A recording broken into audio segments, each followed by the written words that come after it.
बिस्मिल्लाहिर्रहमानिर्रहीम। अस्सलाम वालेकुम स्टूडेंट्स, कैसे हैं आप लोग? ठीक ठाक हैं। आज हमारा टॉपिक है law of diminishing marginal utility, और ये बेसिकली इसका ताल्लुक कंज्यूमर बिहेवियर से है, कंज्यूमर की नीड से है, कंज्यूमर की सेटिस्फेक्शन से है। तो जब भी हम बात करते हैं किसी कंज्यूमर की, किसी इंडिविजुअल की, तो वो तमाम के तमाम टॉपिक जो भी किसी इंडिविजुअल या किसी कंज्यूमर या किसी फर्म की बात कर रहे होते हैं, तो जब हम इंडिविजुअल या सिंगल की बात करते हैं तो वो सारे के सारे टॉपिक्स हमारे माइक्रोटॉमिक्स में आते हैं। तो basically law of diminishing marginal utility जो है वो माइक्रोटॉमिक्स का टॉपिक है, और ये बेसिकली एक लॉ है, और ये basically law of consumer behaviour है, जो बताता है कि जब भी कंज्यूमर किसी भी चीज़ को कंसेक्यूटिवली बार बार इस्तेमाल करता है, तो होता क्या है कि उसकी नीड क्या हो जाती है, फुलफिल हो जाती है। तो जब नीड फुलफिल हो जाती है और वो उस चीज़ को इस्तेमाल कर रहा होता है, तो वो इतना ज़्यादा सेटिस्फाई नहीं होता जितना कि वो पहले सेटिस्फाई हो रहा होता है।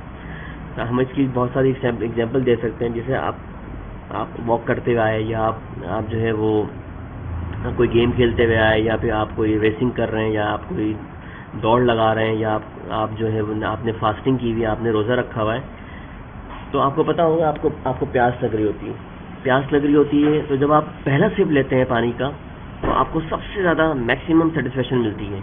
उसकी वजह क्या होती है? क्योंकि आपकी नीड पीक पे होती है, आपकी ज़रूरत पीक पे होती है, आपको पानी चाहिए होता है। तो जब पहला सिप लेते हैं, पहला ग्लास पीते हैं, तो आपको सबसे ज़्यादा सेटिस्फेक्शन मिलती है पहले ग्लास में मिलती है। फिर आप दूसरा पीते हैं तो आपको सेटिस्फेक्शन मिलती है, लेकिन उससे कम हो जाती है। फिर तीसरा ग्लास पीते हैं, चौथा ग्लास पीते हैं, पाँचवा ग्लास पीते हैं। जैसे जैसे आप नंबर ऑफ ग्लास या नंबर ऑफ यूनिट आपकी चीज़ का इस्तेमाल करते हैं, तो आपकी सेटिस्फेक्शन बढ़ती नहीं है, बल्कि कम होना शुरू होती है, डिमिनिश हो जाती है। तो ये लॉ भी ये कहता है कि लॉ ऑफ डिमिनिशिंग मार्जिनलिटी, कि जब भी हम किसी प्रोडक्ट के एडिशनल यूनिट इस्तेमाल करेंगे तो उसकी यूटिलिटी बढ़ेगी नहीं, बल्कि क्या हो जाएगी, कम हो जाएगी। उसकी वजह क्या होती है कि आपकी नीड पूरी होती चली जाती है। तो बहरहाल ये देखते हैं, the law of diminishing marginality state that as a consumer consume more and more units of specific commodity. जब भी कंज्यूमर किसी भी चीज़ के मोर एंड मोर यूनिट इस्तेमाल करता है, utility from the successive unit, और जब utility from the successive unit goes on diminishing, तो उसकी जो यूटिलिटी है, उसकी जो सेटिस्फेक्शन है, जैसे जैसे सक्सेसिव यूनिट यानी एडिशनल यूनिट में इस्तेमाल करता जाएगा, उसकी जो यूटिलिटी होगी वो गोज ऑन डिमिनिश का मतलब क्या है, कम होती चली जाएगी। और आप ये देखते हैं कि जनाब ऐसा होता है कि जब हम कोई चीज़ इस्तेमाल करते हैं, सपोज आपने कोई शर्ट ली, आपने शर्ट पहनी, जब आप फर्स्ट टाइम उस शर्ट को पहनते हैं तो आपको सबसे ज़्यादा सेटिस्फेक्शन मिलती है, क्योंकि वो नई शर्ट होती है, आप उसको एंजॉय करते हो, आप लोग को बताते हो, तो आप मैक्सिमम सेटिस्फेक्शन हासिल कर रहे होते हो। फिर आप दूसरी पार्टी में गए, दोबारा उस शर्ट को पहनी, तीसरी पार्टी में गए, दोबारा उस शर्ट को पहनी, चौथी पार्टी में गए, आहिस्ता आहिस्ता आपकी जो यूटिलिटी है, आपकी जो सेटिस्फेक्शन है, वो कम होती चली जाएगी। क्यों कम हो जाएगी? क्योंकि आपकी नीड चेंज होती जा रही है। उसकी नीड क्यों चेंज हो रही है? क्योंकि अब आपको एक नई शर्ट चाहिए कुछ दिनों बाद, लेकिन उस शर्ट के अंदर यूटिलिटी खत्म नहीं हुई, उस शर्ट के अंदर यूटिलिटी है, लेकिन आपके हिसाब से, आपकी नीड के हिसाब से क्या हो गई है, कम हो गई है। लेकिन अगर वही शर्ट आप किसी गरीब को दे दें तो वो खुशी से पहनेगा और वो उसको मैक्सिमम सेटिस्फेक्शन हासिल हो रही होगी। तो लॉ ऑफ डिमिनिशिंग मार्जिनलिटी हमारे कंज्यूमर बिहेवियर को बताता है। आइए इसके वर्ड को देखते हैं। डिमिनिश का मतलब कम होना, मार्जिनल का मतलब बार बार देखें, अभी आएगा माइक्रोटॉमिक्स में, मार्जिनल का वर्ड बहुत इंपॉर्टेंट है। मार्जिनल का मतलब है additional, extra. Utility, basically the word utility निकला है यूटाइल से। यूटाइल जो है वो यूनिट ऑफ सेटिस्फेक्शन है। जिस तरह आप पढ़ते थे किलोग्राम, केमिस्ट्री में साइंस में पढ़ा हुआ किलोग्राम, सेंटीमीटर, तो इसी तरह वो भी किलोग्राम किसका था, मास का यूनिट था। इस तरह यहाँ पे यूटिलिटी जो है ना, वो यूटाइल से निकला है, और यूटाइल जो है वो यूनिट ऑफ सेटिस्फेक्शन है। तो बेसिकली यूटिलिटी होती क्या है, वो आपसे पूछता है what is utility. Utility is a power that satisfy human need. Utility एक ऐसी ताकत होती है जो हमारी नीड या वांट्स को क्या करती है, सेटिस्फाई करती है। तो ये याद रखिएगा। डिमिनिश का मतलब है कम होना, मार्जिन का मतलब है एक्स्ट्रा, और यूटिलिटी का मतलब क्या है, जो हमारी नीड को क्या करती है, सेटिस्फाई करती है। दुनिया की जितनी भी चीज़ें हैं, जितनी भी गुड्स एंड सर्विसेज, सबके अंदर क्या पाई जाती है, यूटिलिटी पाई जाती है। और यूटिलिटी एक ऐसी पावर है जो हमारी नीड को क्या करती है, सेटिस्फाई करती है। जब भी हम किसी चीज़ की यूनिट, एक्स्ट्रा यूनिट इस्तेमाल करते हैं, तो उसकी इस्तेमाल करते करते हम एक्सेसिव यूनिट इस्तेमाल कर रहे हो, तो इसकी यूटिलिटी क्या हो जाती है, डिमिनिश हो जाती है। हालांकि ये मैं आपको बिल्कुल लिटरल बता दूं कि उसकी यूटिलिटी डिमिनिश नहीं होती, बल्कि इंसान की नीड, हमारे कंज्यूमर की नीड क्या हो जाती है, कम हो जाती है, तो हमें वो सेटिस्फाई नहीं कर रही होती। बहरहाल Mister H Gossen, a German economics, was the first to explain this law 1854। Alfred Marshall later on restated this law as follows: the additional benefits which a person derives from an increase of his stock of the things diminish with every increase in the stock that he already has. तो यहाँ पे भी ये बताया जा रहा है कि जनाब जब भी हम एडिशनल बेनिफिट कोई भी शख्स रिसीव करता है, इंक्रीज इन स्टॉक, वो नया यूनिट वो इस्तेमाल करते जा रहा है, तो उसकी यूटिलिटी क्या हो जाएगी, कम होती चली जाएगी with every increase in the stock he already has.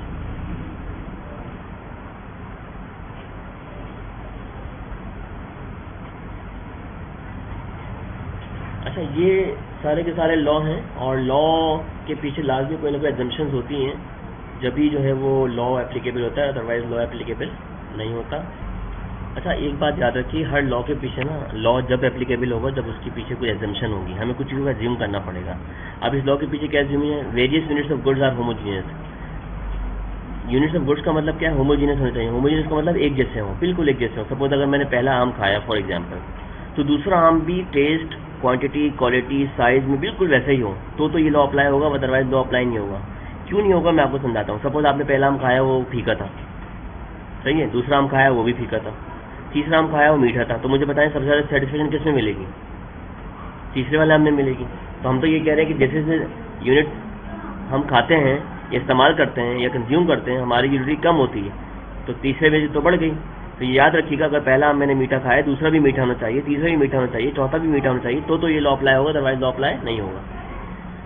दूसरा assumption है there is no time gap between a consumption of different units consume is rational. अच्छा, अब यहाँ पे क्या है कि जो टाइम गैप है ना, वो बिल्कुल सेम रहना चाहिए, कंजिक्यूटिवली वो इस्तेमाल करता है। ये नहीं कि एक सुबह खाया आम, एक दोपहर को खाया, एक रात को खाया, तो फिर तो ये लॉ अप्लाई नहीं होगा। Taste, preference and fashion remain unchanged. अच्छा, टेस्ट भी सेम रहना चाहिए उस कंज्यूमर का, प्रेफरेंस भी सेम रहना चाहिए, फैशन भी रिमेन सेम रहे, तो ये लॉ अप्लाई होगा, अदरवाइज लॉ अप्लाई नहीं होगा। अगर टेस्ट ही चेंज हो गया तो फिर यूटिलिटी चेंज हो जाएगी। Consumer possess perfect knowledge of price in the market. तो कंज्यूमर को पूरी नॉलेज हो मार्केट की प्राइस के बारे में, क्योंकि अगर प्राइस चेंज होती रहेगी तो फिर भी लॉ अप्लाई नहीं होगा। क्योंकि अगर हमने पहली चीज़ ली वो महंगी थी, दूसरी चीज़ ली वो सस्ती थी, तो हमें दूसरी चीज़ में ज़्यादा सेटिस्फेक्शन मिलेगी, पहले में कम मिलेगी। It assume law of marginal diminished utility. हमें ये एज्यूम करना होता है कि हमारी जो यूटिलिटी है वो क्या हो रही है, डिमिनिश हो रही है, कम हो रही है। तीसरा हमारा क्या, utility of different commodities are independent of each other.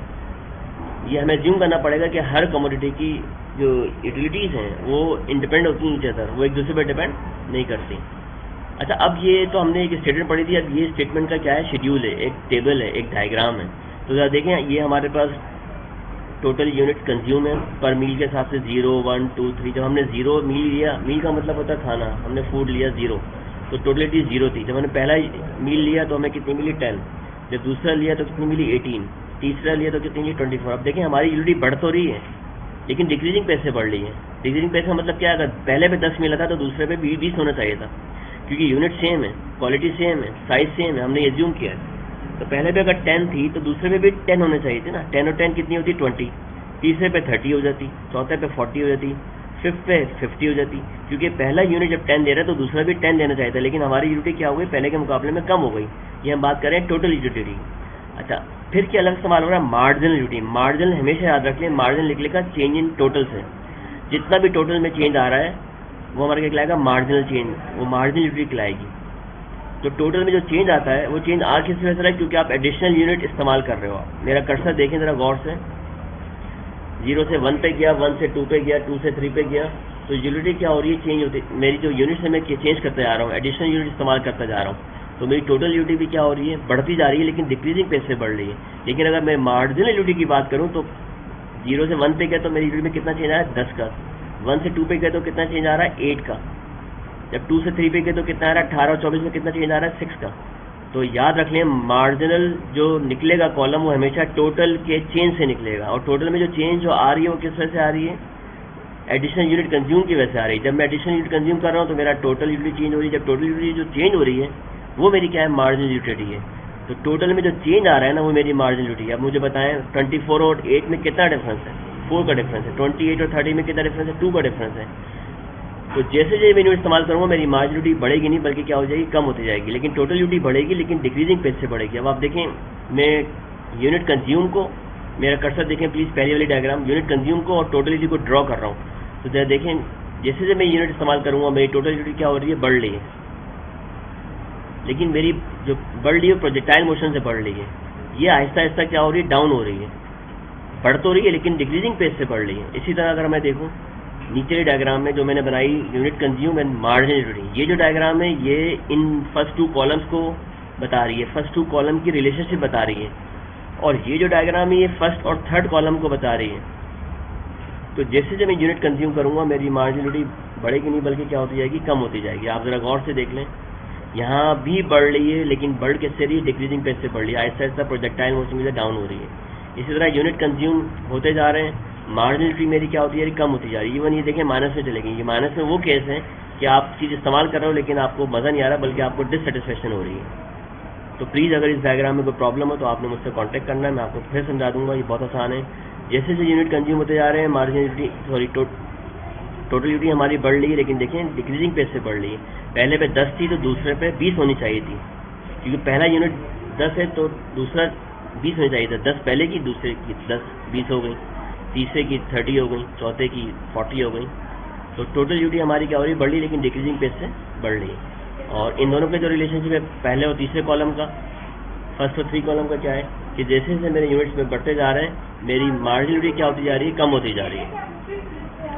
अच्छा, अब नेक्स्ट टॉपिक इसी का टॉपिक है exception of diminishing marginal utility. ये वो चीज़ें हैं जिस पे law of diminishing marginal utility applicable नहीं होता है। एप्लीकेबल का मतलब है कि इस पे होगा ही नहीं। इस पे होने का नाम मतलब ये है कि एक्सेप्शन, सिवाय इसके हर जगह मार्जिनल यूटिलिटी अप्लाई होगी, इन पे 3 चीज़ों पे मार्जिनल यूटिलिटी अप्लाई नहीं होगी। पहला क्या है, मार्जिनल यूटिलिटी ऑफ मनी। देखिए पैसे पे ये लॉ अप्लाई नहीं होता क्योंकि जितना पैसा आपके पास आएगा ना उतनी आपकी यूटिलिटी बढ़ेगी, तो ये एक नेचुरल है। तो पैसे पे ये, दौलत पे, वेल्थ पे, मनी पे ये लॉ अप्लाई नहीं होता। रेयर और एंटीक कलेक्शन, कुछ लोगों को शौक होता है, जितना उनके पास एंटीक कलेक्शन होता है वो उतना ज़्यादा सेटिस्फेक्शन हासिल करते हैं। किसी को हैबिट्स होती हैं, किसी की हॉबीज़ होती हैं, स्टैम्प कलेक्टिंग करना, सीनरीज जमा करना, पुराने नोट जमा करना, पुराना फर्नीचर जमा करना। तो जितना वो फर्नीचर जमा करेगा उसको सेटिस्फेक्शन इतनी बढ़ेगी। हालांकि हम तो क्या बोल रहे हैं कि जितनी चीज़ें वो कुछ चीज़ इस्तेमाल करेगा तो उसकी सेटिस्फेक्शन कम होगी इस लॉ के मुताबिक। इसी तरह एबनॉर्मल स्टेट ऑफ माइंड, अगर एक शख्स पागल है तो उसका माइंड काम नहीं करता तो ये लॉ अप्लाई नहीं होगा। एक शख्स को हैबिट है, एडिक्शन है, अब एक नशा करने वाला शख्स है, अगर वो हीरोइन पी रहा है या चर्च पी रहा है तो उसको जितना ज़्यादा वो पिएगा उसको इतना ज़्यादा नशा आएगा। तो ये एडिक्शन पे, हैबिट्स पे ही लॉ अप्लाई नहीं होता। जितनी भी एक्सपेंसिव है ड्यूरेबल कमोडिटी है उन पर भी लॉ अप्लाई नहीं होता। अगर इनहोमोजीनियस प्रोडक्ट्स होंगी, इनहोमोजीनियस प्रोडक्ट का मतलब ये है कि वो प्रोडक्ट एक जैसी नहीं है, तो ये लॉ अप्लाई नहीं होगा। कंज्यूमर टेस्ट चेंज हो गया, प्रेफरेंस चेंज हो गई तो ये लॉ अप्लाई नहीं होगा। कंज्यूमर इनकम चेंज हो गई तो ये लॉ अप्लाई नहीं होगा। Consumption at different time period, आप एक सुबह इस्तेमाल कर रहे हैं, एक आम आपने सुबह खाया, एक दोपहर में खाया, एक रात में खाया, तो ये लॉ अप्लाई नहीं होगा। ये लॉ वहीं अप्लाई होगा जहाँ पे हम कंसेक्यूटिवली कोई प्रोडक्ट, कोई यूनिट, कोई गुड्स कंज्यूम कर रहे हैं। तो देखिए इसमें 2-3 चीज़ें हैं। सबसे पहले तो आपको स्टेटमेंट आनी चाहिए लॉ ऑफ डिमिनिशिंग मार्जिनलिटी की। एजम्पशंस क्या होती हैं कि लॉ वहीं अप्लाई होगा जहाँ पे हमें कुछ चीज़ों को एज्यूम करना पड़ेगा। तो एजम्पशन वो होती हैं जिसके बगैर कोई भी लॉ एप्लीकेबल नहीं होता। हमें इन तमाम चीज़ों को कांस्टेंट रखना पड़ेगा। ये इसकी फिगर है, ये इसका टेबल है और ये इसकी डायग्राम है जो बता दी रिलेशनशिप को। या 2 रिलेशनशिप हैं, एक यूनिट कंज्यूम का टोटल यूटिलिटी के साथ, एक यूनिट कंज्यूम का मार्जिनल यूटिलिटी के साथ। इन दोनों का इन्वर्स प्रोपोर्शन है, इन दोनों का डायरेक्ट प्रोपोर्शन। लेकिन डायरेक्ट प्रोपोर्शन भी कैसा है कि एक वक्त के बाद ये ऐसा ऐसा क्या हो जाएगी, कम होना शुरू हो जाएगी। और जो लास्ट टॉपिक है but not least, exception of diminishing marginal utility. सिवाय इन चीज़ों के ये लॉ हर जगह अप्लाई होगा, सिवाय इन चीज़ों का अप्लाई नहीं होगा।